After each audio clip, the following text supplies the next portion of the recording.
Circles and Chairs of Negotiation, Part 2. Michael Grinder here. We presume that you have studied Part 1 and you are ready for understanding the three ingredients that make up a satisfactory relationship. Part 2 will also look at all the possible things that could go wrong. Friendship determines the satisfaction that the members have in their relationship. When the relationship is full, because we've made our deposits of what John Gottman calls the love map, fondness and admiration, and turning towards each other, known as bids. When we have put those deposits in our relationship bank, our relationship is full, which means that topics seem light, almost like on the other side of a teeter-totter. Likewise, when our relationship is light, it's not full, then all the topics that we talk about tend to seem more heavy and delicate and dangerous to bring up. So let's examine those three ingredients of friendship. Number 1, love map. How well do you know what's going on in your partner's life right now? Asking how your day is very, very different than having tracked what is going on in the world. Asking with greater specificity, such as, you had a meeting today. How'd that meeting go? Specificity in our questions indicate, I'm tracking your world. What goes on in your world is important to me. The second ingredient is fondness and admiration. How often do I say I appreciate? How frequently am I affectionate? How often do I indicate respect and honor? Using the concept of the language of love, I need to make sure I show these in a form that makes sense for the other person. It is such a temptation to give love the way we want to receive it instead of the way that the other person wants it. Gary Chapman has indicated that those 5 languages are being in service to someone, giving them gifts, affirmations, time, and touch. The third ingredient is turning towards the other person. We use the term bid. Bid is an invitation, verbally or non-verbally, to engage with you. Whether that might be that one of you is reading the newspaper and the person who's reading it goes, oh, that might be the invitation for the other one to say, honey, what is it? It is important to understand which of you tends to bid more than the other and who tends to respond better when a bid is offered to them than the other partner. Emotional connection, it's the basis for romance, passion, and a good sex life. It is critical for the husband to be influenced by his wife. You can consider that the word intercourse has 2 definitions. One is dialogue, and the other one is being amorous. They are directly connected. One precedes the other. Gender differences may or may not apply to your particular relationship, and yet it may be helpful to know what those statistical differences are. 80% of the time, the female will bring up the sticky issues. 85% of the time, the male will stonewall and not want to engage. So the satisfaction in our relationship is based on our level of friendship, and that's based on our love maps, fondness and admiration, and turning towards each other, the bids, especially when it's something important and critical for you to share with the other person. Revisiting our circles of humanness, when you want to share something that is a very deep level, your sanctuary, make sure that your partner has the time. Whether in person or over the phone, Zoom, FaceTime, Skype, try to open with, honey, do you have time? Because if the other person doesn't have time and you start talking about something that's emotionally important to you and they say, I gotta run, so sorry, you've committed emotional suicide. You didn't check out if they had the time for you to share your sanctuary or not. Because of the male tendency to procrastinate and stonewall in terms of not wanting to talk about emotional things, sometimes it's helpful for the female partner to indicate, honey, in the next 2 days, I need to talk about. It just gives a warning to the male that it's going to happen. Get ready. Before we venture into the arena of what could possibly go wrong, let's summarize what we are saying. The satisfaction of the relationship based on the friendship is more important than whether the conflicts can be resolved or not resolved. We will now look at 8 possible wrong ways to handle a conflict.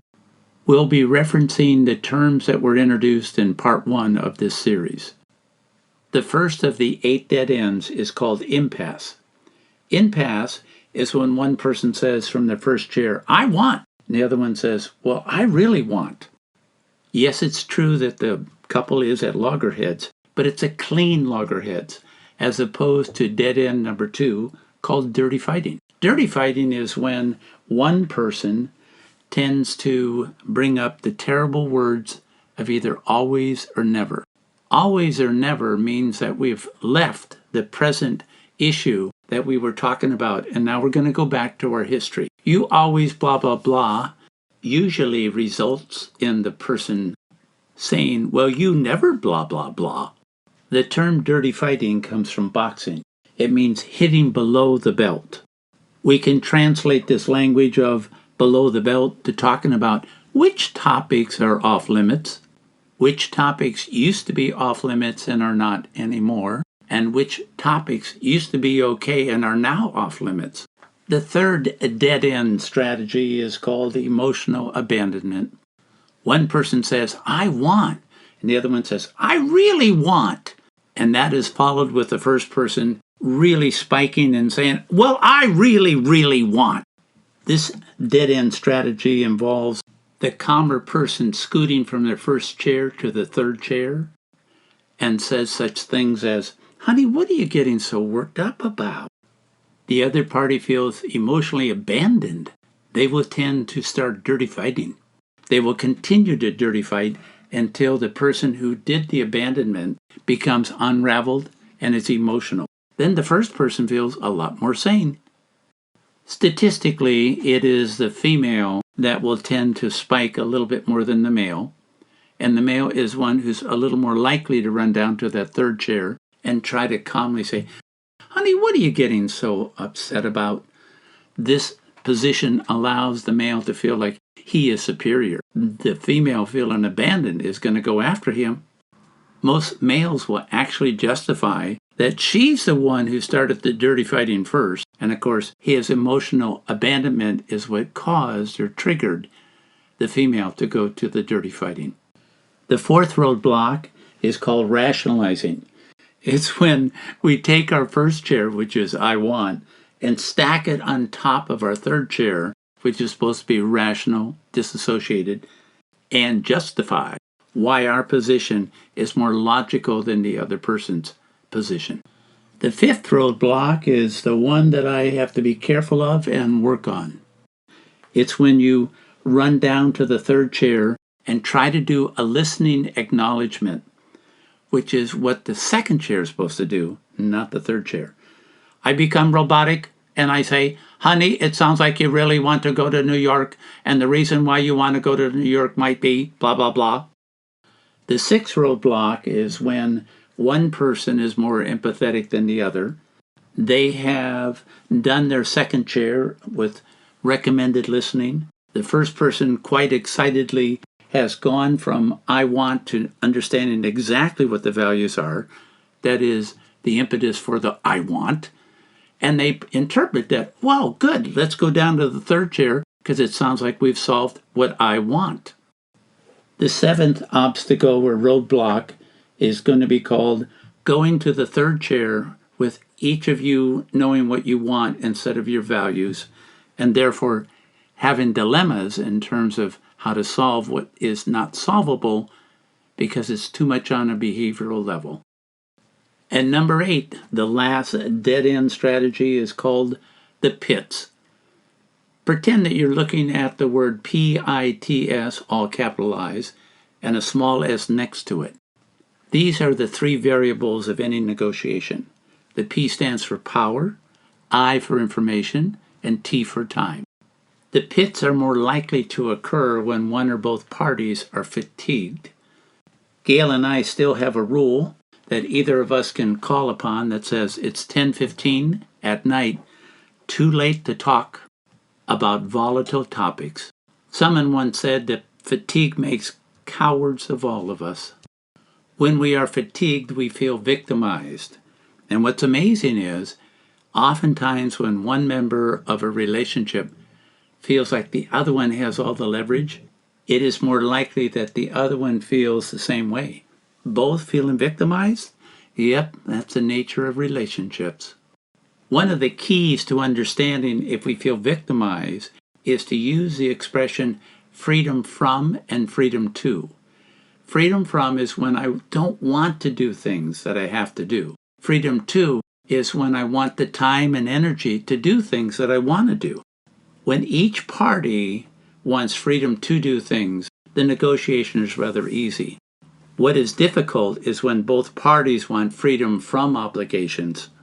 Now that you've listened to these 8 dead-end strategies, which of them might you or the two of you do? And what tends to trigger them? What to do when these 8 dead-end strategies appear? Part of what we do in the seminar, besides giving you a copy of John Gottman's book, is to talk about taking breaks so that the fatigue does not set in is critical in terms of being respectful of each other. The second thing we recommend is have a friend of the relationship. A friend of the relationship is not your friend or your partner's friend, but they listen to whomever is talking to them. And when you finish and they have helped you clarify what your wants are into your values, they send you back into the relationship with a curiosity. What are your partner's values behind their wants? And the single biggest thing is to make sure that you have time for the friendship. On our last day, we have you write love letters to each other. You put it in an envelope, put the person's name and address on the front, indicate on the back when you want it sent to them, and we will handle that. And we end on this metaphor. I was raised in a fishing community, and a relationship is like a ship. Sometimes it has to be dry docked from time to time to remove the emotional barnacles that have attached themselves to the ship. Those barnacles, they're below the waterline. You can't see them until you dry dock the ship. You remove the emotional barnacles, relaunch the ship so that it can sail smoothly again. Thank you for listening to Circles and Chairs of Negotiation, Part 2. Now make sure you go back, put some deposits in that bank called friendship. Michael and Gail Grinder here. Thank you.